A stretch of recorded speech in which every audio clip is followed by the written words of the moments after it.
Hello and welcome to If Numbers Can Talk. I am Keelan. I'll be your host. If Numbers Can Talk is a part of the Thinkering group. Over at thinkering.space, you'll find us along with the Thinkering Reports podcast, the ExoFathom podcast, and we'll be adding much more content for you down the road. We currently have merchandise. Please go ahead and check that out. You can find us on all of your streaming platforms, Apple, Spotify, the Play Store. Um, I'm not sure if I can name all of them off the top of my head. Stitcher, and we have it all. We also have artists who will be contributing and adding to the site. So please take your time, go over there, venture through everything, tinker around while you're there, drop some questions, some comments, tell us how you feel about the layouts. Tell us how you feel about the content that we have already made and what kind of content you're looking forward to hearing from us in the future. Here at If Numbers Can Talk, we'll be dissecting most things number related. Of course, that means sports, things in the entertainment industry, maybe music releases, movie releases. Uh, what's your favorite actor's numbers look like? Are they even interesting? Why are you going to see that person's movie? Why are you watching that person's game every time it comes on? Is that really your favorite player? If the numbers can talk, um, maybe the numbers can sway your opinion as well. Today's segment will be basketball related. We'll be starting with Chris Paul and Steve Nash, two popular names, two prominent athletes. Um, these two guys started at different times in their career, but hey, we're comparing careers. We're comparing the numbers. We're looking to see what it all says, not what I say, not what you feel. Everything. So let's get to it. Chris Paul was drafted in 2005. Steve Nash was drafted in 2006. But again, we're talking about numbers. There were a set of rule changes that happened during both of these men careers, more so during Steve's career. Some would say that will alter how they play. I don't think these two guys fall into that category. I think these are two gentlemen who play the way they play, and you put any set of rules in front of them, they're going to continue to play the way they play, and I think it's going to be successful as well across the board. Steve Nash and Chris Paul played 22 games, and they split them 50-50, 11 games apiece. That alone says that these two men were dedicated not just to being great athletes, but to learning how to play against the opposition, learning how to make what you do work for them.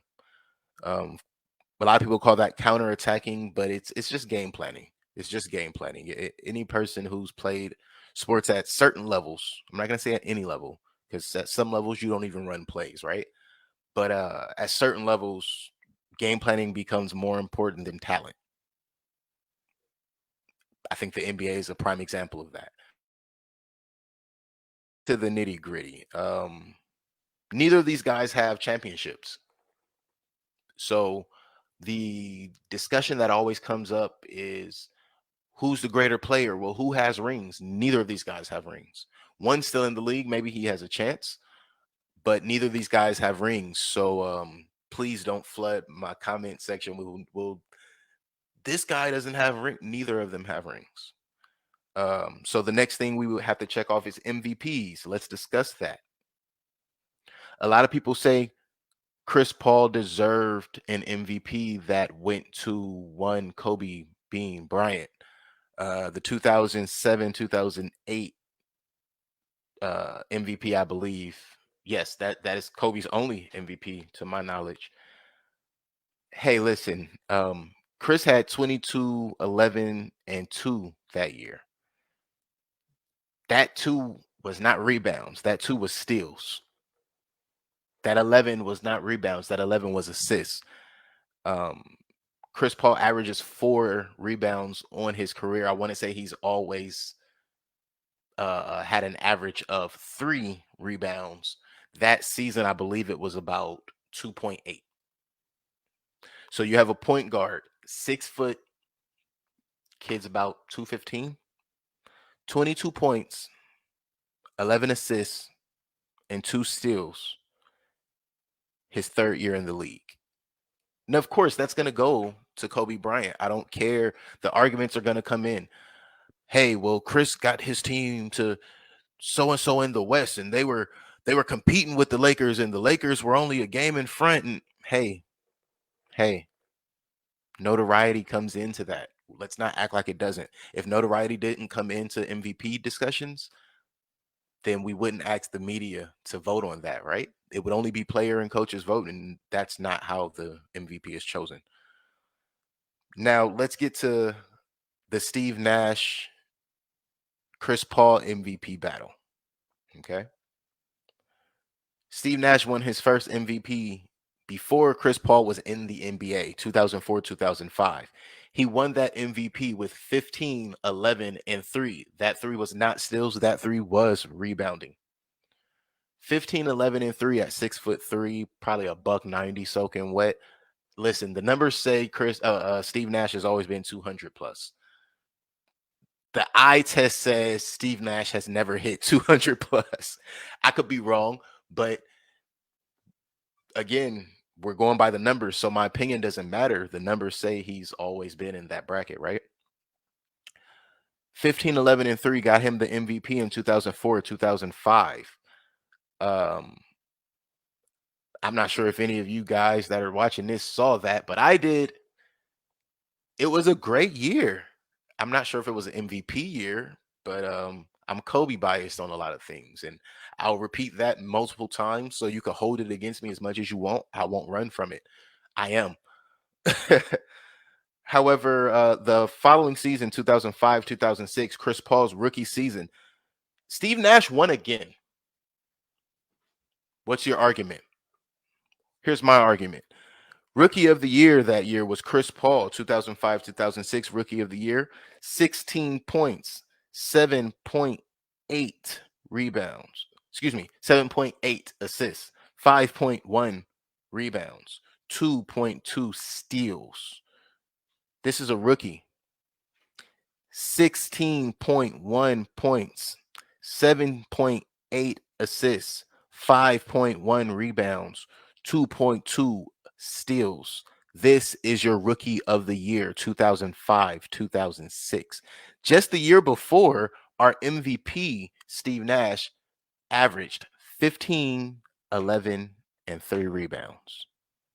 Now, by that standard, Chris Paul is the 2004, 2005 MVP, even though this is the year 2005, 2006. What were Steve Nash's numbers, you ask? Steve Nash's numbers, 2005, 2006 MVP champion, 18.8 points, 10.5 assists, 4.2 rebounds. Now, a lot of people are going to say, well, where did his team end up in the rankings? This is our season MVP. It's going to matter. I wouldn't say so much, seeing as how these two teams were neck and neck either way.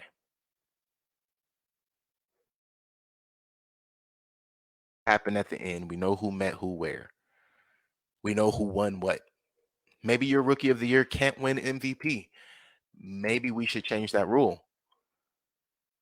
Maybe a guy who's averaging 30 plus on the West Coast, Western Conference All-Star MVP, maybe he should also been considered, but I don't think I'm biased enough to continue to bring him up past this MVP conversation. Stick with me. Steve Nash's best season was not any of his MVP seasons. It was the following season, according to the numbers. And the numbers say in 2006, 2007, Steve Nash's best season number-wise, he's averaged 18.6, 11.6 assists, and 3.5 rebounds. It's not bad.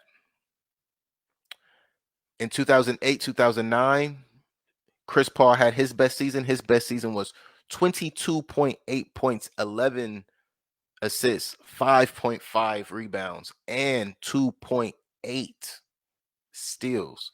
Now let's get to these men's career numbers because these numbers sound incredible, right? Rookie of the year, just off the charts. Only 3 years later, off the charts. 2 years later, MVP candidate. That's all Chris Paul, right? 2 years back to back, Steve Nash gets an MVP. The year out of that MVP, he has his best season. The year following that, he has a pretty decent season, but it doesn't rival the MVP candidate season for Chris Paul, which is only one season removed. Excuse me, 2 seasons removed from Steve Nash's MVP run. So for a season, couldn't do us enough. But for a career,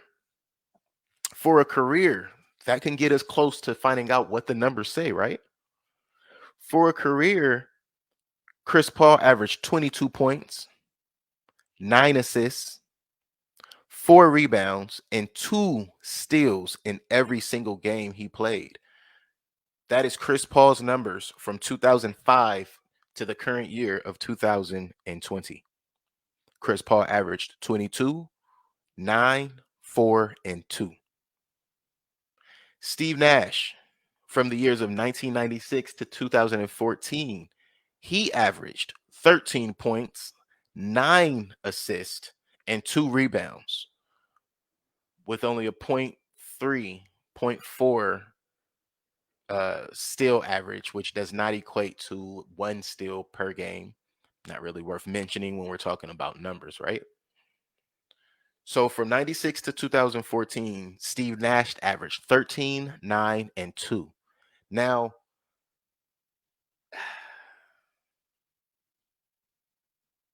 I don't think I I just don't understand or think people look deep enough into these numbers that these guys have against each other. Okay? These are the years that matter. The years they play, not the years that they're talking on the sideline, right? So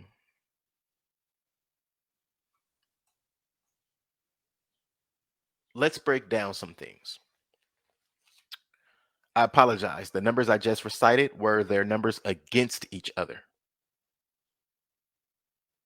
Their numbers against each other. 22 games, that was the average. It's going to be kind of hard to keep up with that, right? Nah, I don't think so. I'll make it up for you. So for 22 games straight against each other, that doesn't mean they played 22 consecutive games, 22 games straight against each other. Only the games they played against each other.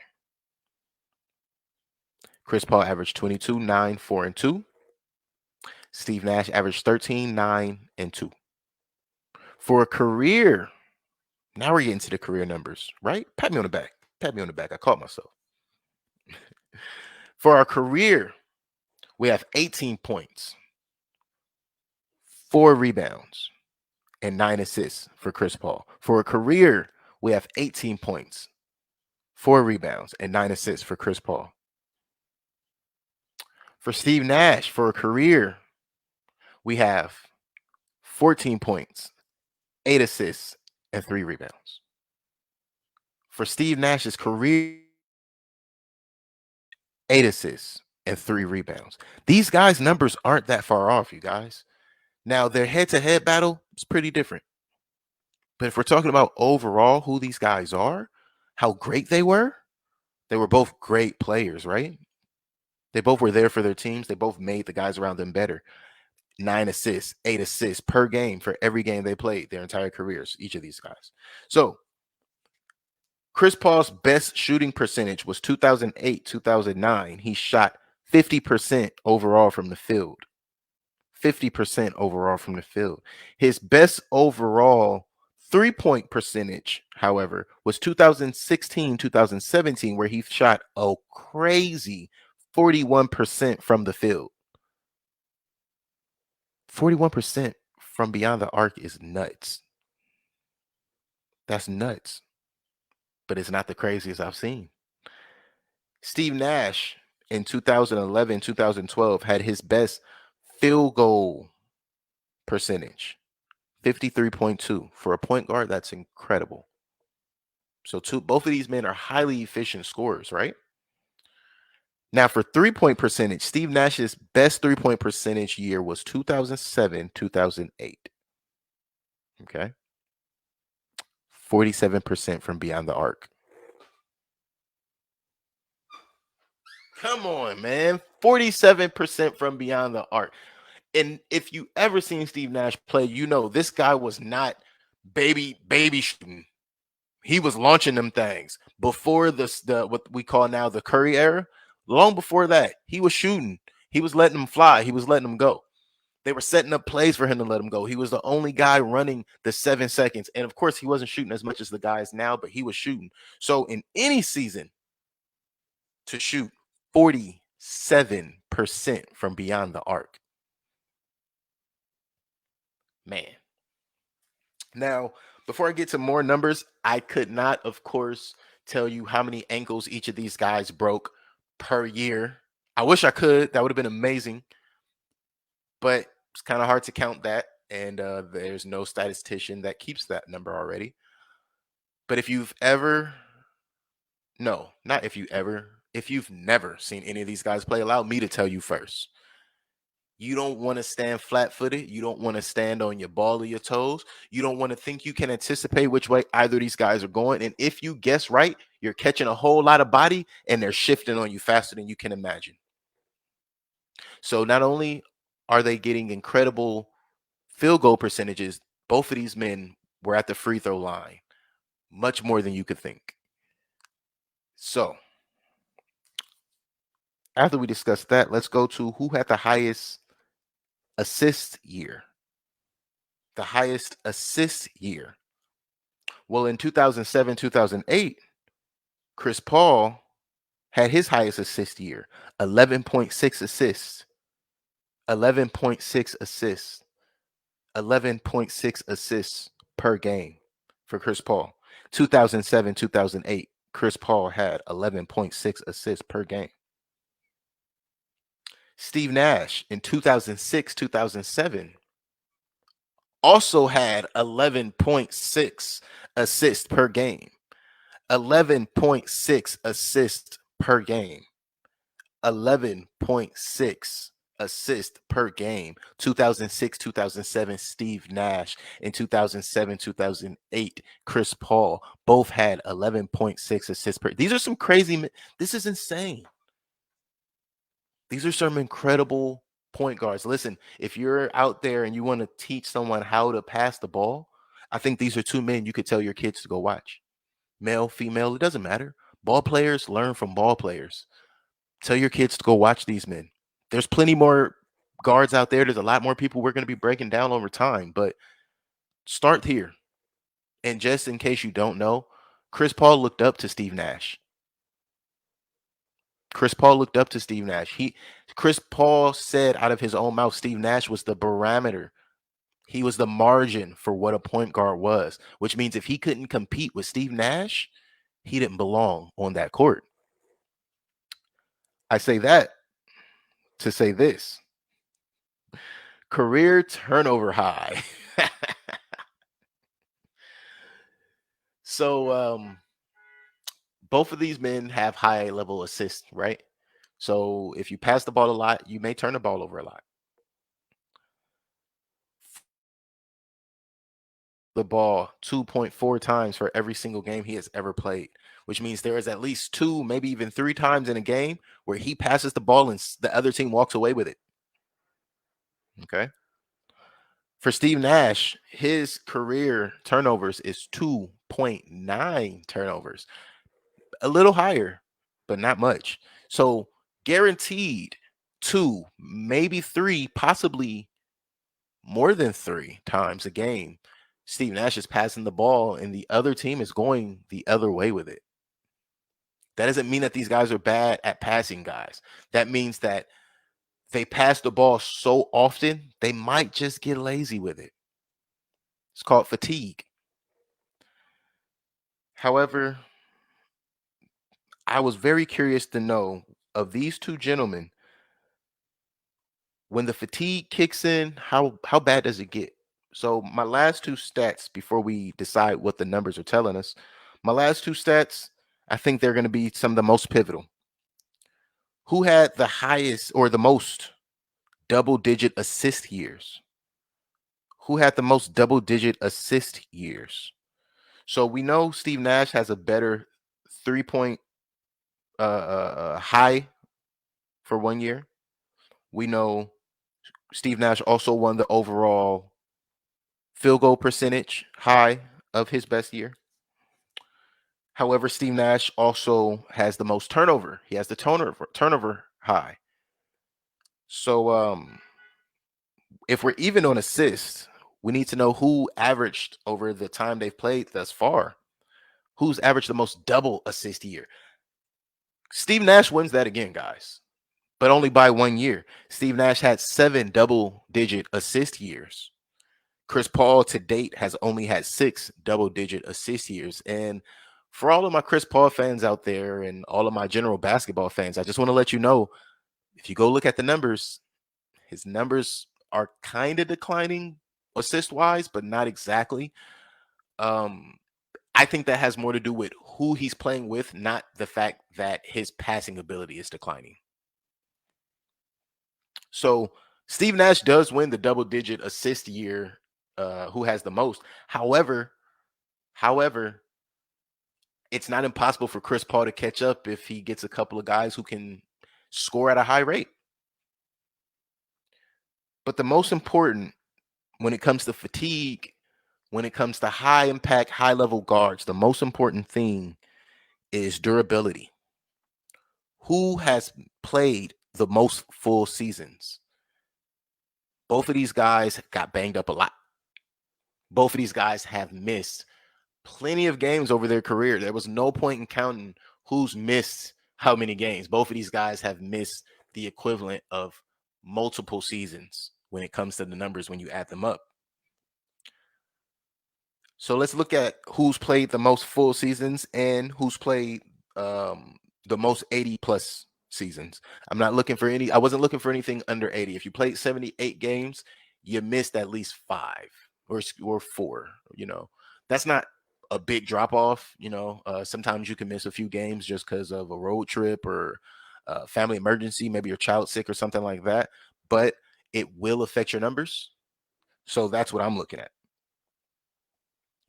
So Chris Paul to date has only had one full 82 game season. Only once has Chris Paul played 82 games. Now, Steve Nash only played 82 games 2 times. So if Chris plays all 82 in the 2021s, 2021 season going in, he can catch that. That's not a hard drop off. You can play 82 if you're healthy, but if you're not healthy, you're not healthy, and health is important.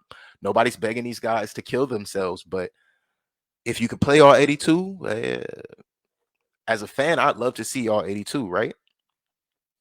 Now, Chris Paul has had 2 seasons where he played at least 80 games. Again, I didn't look for anything under 80. So if a guy played 79 games, it wasn't worth marking to me. It's not what I was looking for. My margin was 80. Did you play 80 or more? Again, that's not a slight or a drop off of their talent or anything of that nature. It's just the numbers we're looking at to find out what the numbers are telling us about these two gentlemen in front of us. So Chris Paul has played 2 80-game seasons. Everything else was less. So 3 seasons of Steve Nash had 2 81-game seasons. So Steve Nash had 2 82-game seasons and 2 81-game seasons. No 80-game seasons. Everything else was less. So 2 81 games. Okay. Everything else, hey, he might have had some 79, some 78 games. Remember, those weren't a part of what we were looking at. That wasn't a part of our numbers. Those weren't the numbers we were crunching today. Let's put all this together, guys. Chris Paul, Steve Nash.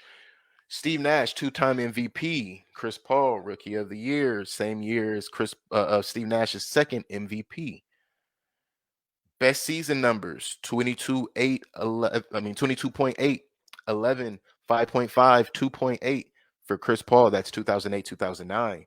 Best season for Steve Nash, 18.6, 11.6, 3.5. That was the year of 2006, 2007. Again, Steve Nash has higher shooting percentage ratings in his best years. They are even with assists. Steve Nash has a little bit higher of a turnover ratio. However, with the 50-50 split, you really have to look at how these guys played against each other. And Chris Paul, numbers wise, 22 points to 13 points, even 9 assists to 9 assists, 4 rebounds to 2, 2 steals to none.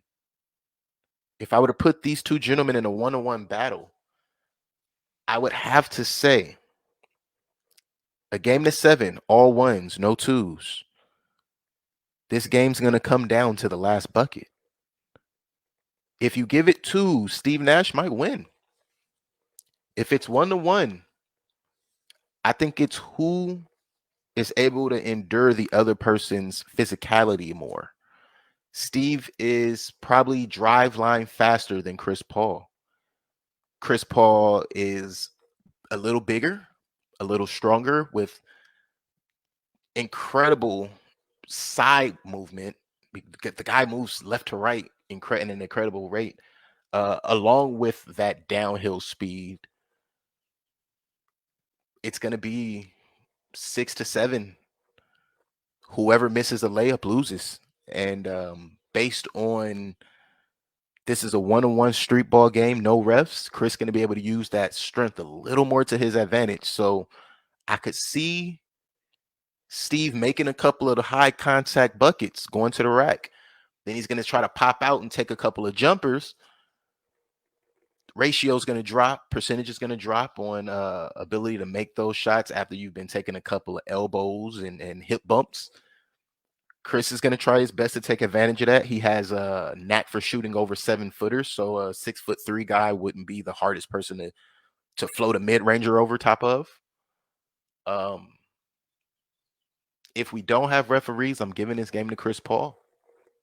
If we do have referees, I'm giving this game to Chris Paul. If we have a 3-point line, I'm giving this game, which would be 2s and 1s, I'm giving this game to Steve Nash.